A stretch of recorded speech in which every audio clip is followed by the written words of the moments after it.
Okay, so this video I want to talk about the fundamental theorem of calculus, which is kind of the core thing that we've got going on in this unit. And this is what the fundamental theorem of calculus says. It says that the definite integral from a to b of f prime of x dx is equal to f of b minus f of a. Note, over here we're talking about f prime, so the graph of f prime. We're thinking about the area under f prime between a and b. Over here, we're talking about the antiderivative function of f prime, which is f. Okay, we're talking about the change in f up here. Give you a sense of why does this make sense? Well, let's go back to one of our representative rectangles that we talked about when we were talking about Riemann sums and definite integrals before. So we've broken this thing up into rectangles. We know that the width of this rectangle is our delta x, right? We can imagine this is like over here is x1. And here's x2, right? Two ends of the interval.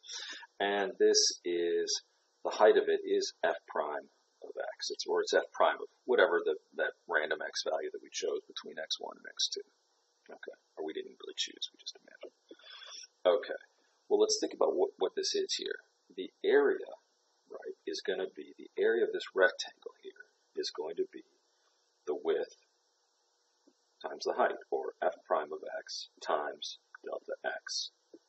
Well, f prime of x is just the change in f over the change in x, right? It's the slope of the tangent line, etc. So we can think of that as delta f, change in f, over change in x times delta x. Those are going to cancel out here, right? So we end up with what? Area is the change in f. The change in f when? The change in f between x1 and x2. So it's going to be the change in f between x1 and x2. So that's one little rectangle. That one little rectangle has an area which represents the change in the higher level function f between its starting point and its ending point, between the left-hand limit and the right-hand limit. Okay, now let's take that idea and apply it more generally to a graph.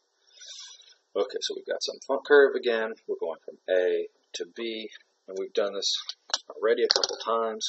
We take this, we divide it into rectangles, right? One rectangle, two, three, blah, blah, blah, etc. And we'll just leave it open-ended how many rectangles, right? Because we're going to increase the number and all that sort of stuff. Okay, if we take this, well, the area of one rectangle of this first, let's take just this first one. This we'll call rectangle 1, right? And then we'll call this x1 and x2 and x3 and x4 and x5, and we'll go all the way up to xn, which will be b. We'll say the area of the first rectangle, area 1, is going to be the change in f between x equals a, the starting point, and x equals x1, the end point of that interval. Okay. Well, but then what happens when we take all of those together, right? Then the next one, a2, just make it clear, say a2 is going to be the change in f. Remember, this front curve here is not f, this is f prime. So it's going to be the change in one level up, change in f between x equals x1 and x equals x2. Well, that means that the definite integral, remember how we defined the definite integral? The definite integral from a to b of f prime of x dx is just equal to the limit as n goes to infinity. Struggle to keep this on space here, of the sum from I equals 1 to n of f of ci, or rather f prime ci delta x, right?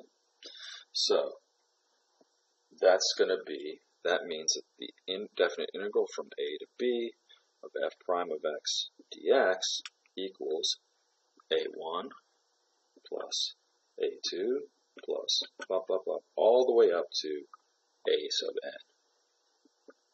Right?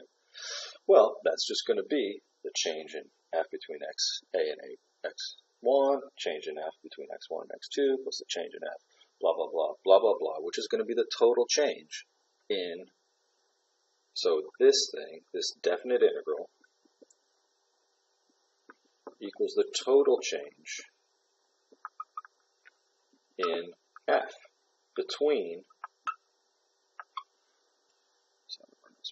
between x equals a and x equals b. Well, what does that mean? Well, if we check the total change in f between x equals a and x equals b, that means where we ended up.